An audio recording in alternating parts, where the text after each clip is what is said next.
Bonjour à toutes et à tous. Dans cette session, nous allons voir ensemble comment vérifier qu'un correctif appliqué fonctionne réellement. Après avoir identifié, exploité, puis corrigé une vulnérabilité, cette étape de validation est essentielle. Nous allons comprendre pourquoi la vérification est aussi importante, puis nous verrons une démonstration pratique avec un rescan. L'objectif principal de la vérification est détecter les effets secondaires, assurer le fonctionnement normal du système et surtout confirmer que la faille est bien corrigée. C'est une étape souvent négligée, mais elle permet d'éviter de fausses sécurités. Un correctif mal appliqué ou une dépendance oubliée peut maintenir la faille active. Pour ce faire, nous utilisons des outils de vérification comme Snyk, OWASP Dependency Check ou encore Trivy pour les environnements Docker. Dans notre démonstration, nous allons nous concentrer sur Snyk, un outil simple, efficace et gratuit pour détecter les vulnérabilités dans les dépendances Python. Première étape, c'est la planification. On définit quoi scanner, quand et sur quel périmètre. Le rescan peut suivre un déploiement, un patch critique ou être programmé régulièrement. L'objectif est d'intégrer cette étape dans le cycle de vie de sécurité pour qu'elle devienne automatique. Par exemple, via l'acide CD après chaque mise à jour de dépendance. Deuxième étape, l'exécution du scan. Après la correction, on relance l'outil pour vérifier l'état post-correctif et assurer qu'une nouvelle faille n'a été introduite. Exemple, on utilise la commande snyk test -file et le nom de dépendance pour rescanner le projet Python corrigé. Troisième étape, l'analyse des résultats. On compare les rapports avant et après correction. Si la faille disparaît, la mise à jour est efficace. Cette comparaison doit être documentée pour les audits ISO 27001 et SOC 2 et la traçabilité de DevSecOps. Passons maintenant à la démonstration. C'est un outil de sécurité pour les développeurs. Il permet de détecter, corriger et surveiller les vulnérabilités dans le code, les dépendances open source, les conteneurs Docker et les configurations cloud. L'installation est simple. On va taper npm install-g et snyk. Dans ce cas, ce message indique que PowerShell bloque l'exécution des scripts pour des raisons de sécurité politique d'exécution par défaut. C'est un problème classique sous Windows quand tu installes les outils via npm. Voici comment le résoudre en toute sécurité. On va taper Get Execution Policy pour vérifier la politique d'exécution actuelle. Et comme vous voyez, c'est restricted, c'est-à-dire les scripts ne peuvent pas s'exécuter. Alors, pour autoriser npm à fonctionner juste pour l'utilisateur actuel, je dois taper set-execution policy autrefois execution policy and remote scoop current user. Remote Synit permet d'exécuter les scripts locaux et seulement les scripts téléchargés signés.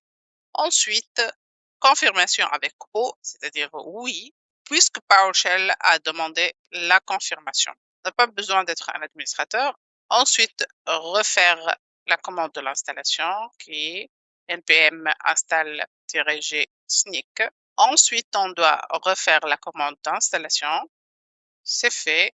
Vérifier l'installation avec snyk-version. Et voilà, la version c'est 1.1300.0. Il va demander l'authentification avec le compte, c'est une étape très importante. Ensuite, snyk les premiers 4 lettres de authentification, c'est-à-dire AUTH, avec vos identifiants sur le navigateur. Vous pouvez adresse mail.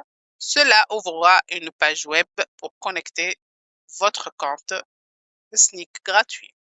Ensuite, on doit placer le chemin du projet, dans notre cas c'est vulnérable, app-python, et lancer le scan Snyk pour Python à travers la commande snyk test -file @requirement.txt. Comme vous voyez, le résultat du Snyk indique que pour le projet Python, avec le fichier requirement.txt actuel, aucune vulnérabilité connue a été détectée parmi les 13 dépendances testées. Quelques points à noter. Aucune vulnérabilité trouvée, cela ne signifie pas que le projet est 100% sûr, mais qu'aucune faille connue n'a été détectée dans les versions exactes des packages listés. On va voir maintenant les onglets principaux de Dashboard Snyk. On a Dashboard Home, c'est une vue d'ensemble de l'état de sécurité de vos projets. On a l'onglet Project, c'est pour gérer tous les projets Snyk. Comme vous voyez, il y a liste des projets, tous les projets et le nombre de vulnérabilités. On a aussi filtre par langage, gravité ou état, détail du projet. On a vulnérabilité par package, les chemins d'exécution, les versions à corriger et les recommandations. Et bien évidemment, les actions monitor, ignorer ou créer des pull requests de correction automatique. On a troisième onglet, c'est l'intégration. Snyk connecté avec vos outils et différents environnements. On a la version contrôle comme GitHub, GitLab, Bitbucket, Azure DevOps pour automatiser la surveillance de vos dépôts. Il y a aussi ici des tools, c'est comme Jenkins, GitLab CI pour scanner automatiquement les builds. Je vais maintenant tester Zap OWASP installé et configuré comme proxy. On va commencer par premier cas pratique à travers XSS Stored. Je vais taper client in dans DVWA, ensuite le lancement de Zap et XSS Stored. Ensuite, CZ Script Alert XSS client in. Je ferme le script. Le niveau de sécurité c'est médium. Le formulaire bloque l'entrée et validation côté client. On va contourner avec Zap. Il est déjà intercepté la requête. On va remplacer la valeur message par script alert, document.cookie et script. Et je clique envoyer, recharge la page DVWA. Pop-up s'exécute, prouve que la validation client est contournée. Et même tous les tentatives sont déjà exécutés, comme vous voyez. On va passer à niveau élevé, rejoue la même attaque via Zap.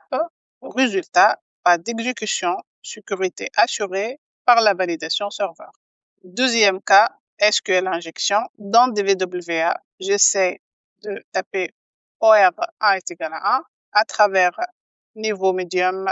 C'était bloqué côté navigateur, mais si je fais la même chose avec Zap, je fais le contournement, il intercepte la requête get et post. Je vais modifier le paramètre ID en 1, or 1 est égal à 1, et on voit la requête. Et résultat, toutes les lignes s'affichent avec les données. SQL est réussi. Et comme vous voyez, données de la base, elle est affichée.